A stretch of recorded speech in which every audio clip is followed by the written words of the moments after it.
Another place that plays with a lot of light, I want you all, everybody take a huge step closer, like a few of them.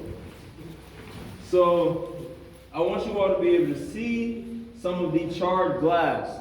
This was one of the things that was saved from the old chapel. As well as, while we're talking about the old chapel, can everybody see that one brick that looks like it shouldn't be there? Yes. That was also saved from the old chapel. Make sure you touch it on the way out. Some people say it gives good luck. Other people don't believe in luck.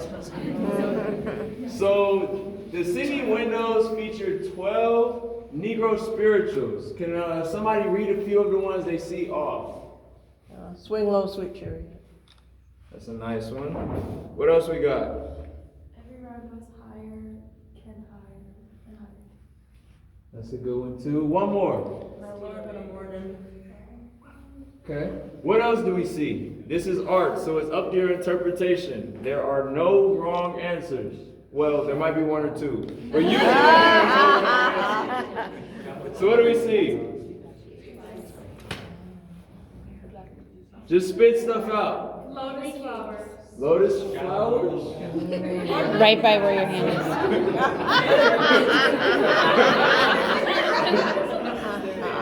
is. So who do we think that is in the middle? Baby Jesus.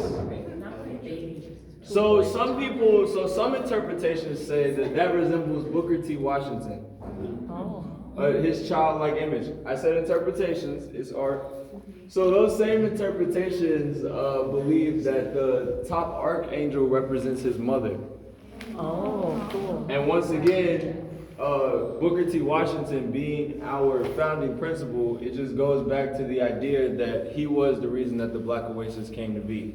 But what we do want to talk about, what do we see on this side? What do we think this side represents? What are some of the things we see? People going to heaven and becoming angels. Yeah, they're rising up. Going to heaven, this side represents happiness, triumph. You see the color in him is full, his arms are open, he's accepting the sunlight.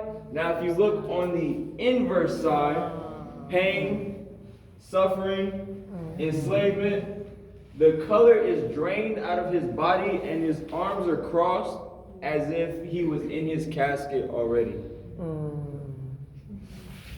Even if you look all the way up to the angels, you see the same theme depicted. This is another part where, depending on the time of day, it tells a different story.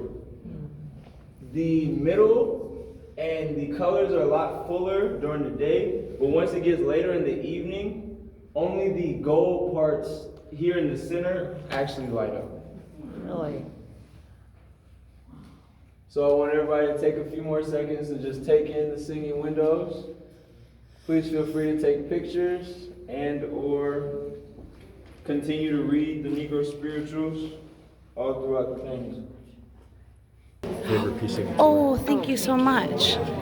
But this brick was actually in the childhood chimney of Booker T. Washington. So this says, from the chimney of the cabin in Meldon, West Virginia, where Booker Washington lived in his early youth, taken from the ruins January 1927 for the presentation to Tuskegee University.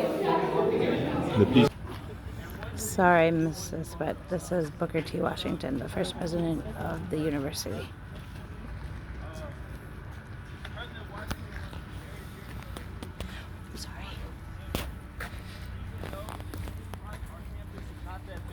Tuskegee University owns 500 acres.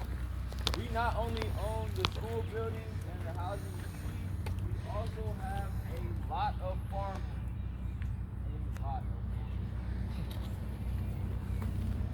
Oh, sorry. I'm like running into everybody today. You're like the third person. That legacy to continue on. So of course, any guests, any students, anyone, if you would like to sit down and meditate, talk to George Washington Carver, or just truly get any sorts of advice, you have that right.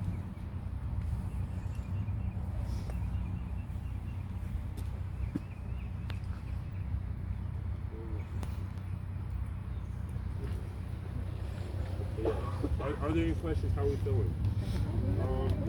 It's really hard to see.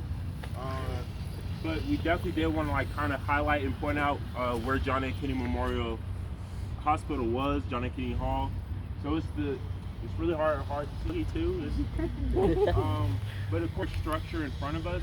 This is John A. Kennedy Hall. But yeah, we'll probably like go around so y'all can see it better.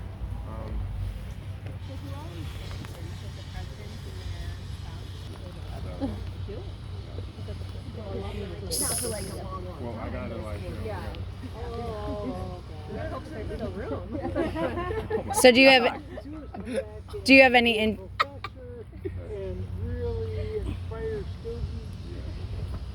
Do you have any interest in becoming a professor? So of course, professor. Then my ultimate end goal is to be an HBCU president. Mm. So I can have more impact. Yes. But yeah, I will be doing But yeah, we're actually going to continue the rest of the professional work. Yeah, I just think it's just an interesting fact. Like, I want to be very clear. It's great. Yeah, like. Do you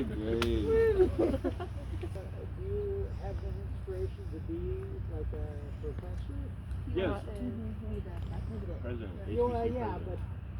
So a lot of that passion actually. Yeah. Oh yeah. You got to get there. Yeah, you got to get there.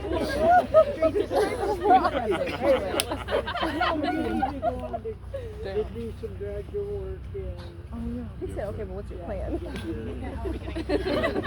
After my freshman year, I actually had the privilege of interning at Iowa State University.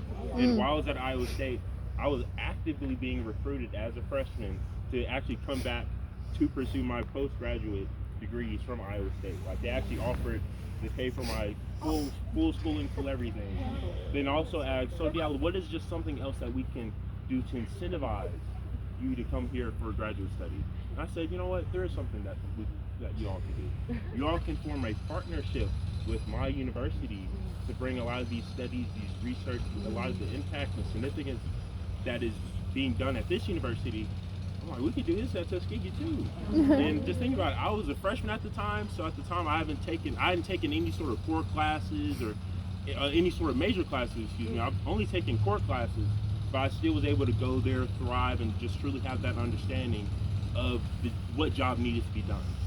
So of course I said, just think about what the juniors, the sophomores, the seniors are just capable of. If I'm just capable of this as just a freshman. So of course, with that being said, you know, that of course COVID kind of derailed a lot, but we're definitely bringing that back. Because actually next year I have the privilege of being elected as the student trustee for the university. So I actually sit on the board of trustees and represent the students for any of their concerns or needs on campus. That's so cool. So we're making those steps, we're making those strides. But are there any questions? How are we feeling? Coming up somewhere.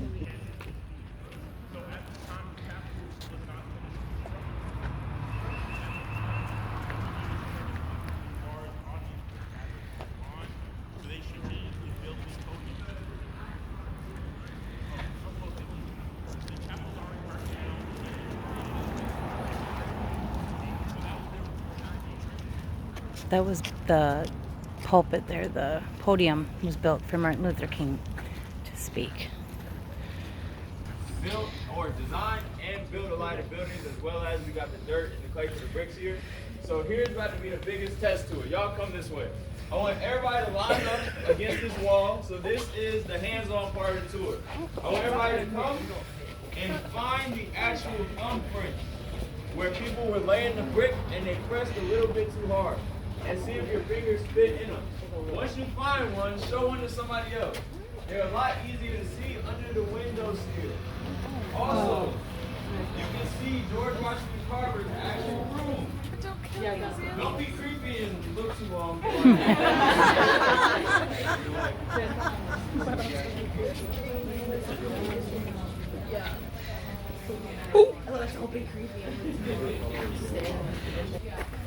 Sorry. There. Once you see it, make sure the person behind you get a chance. Got it. Parker, let's check it out. Check out your fingerprint. Awesome. Side of the George Washington Carver Museum, just want to highlight and point out. So, do we see this huge hill, this huge divot here on my left?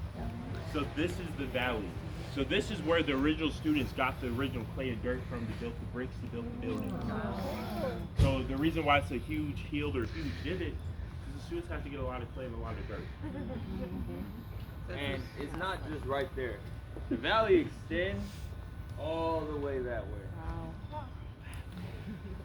And that's the reason, as you'll see, most Tuskegee University students have amazing calves. From the freshman dorms through the valley to Tompkins Hall, where our dining facility is. That's similar. It's similar to UW Eau Claire. We have a massive hill. That's the freshman walk. Show them your calves, prove it. If you all would like to donate some dirt to Tuskegee University, we can be level. We only have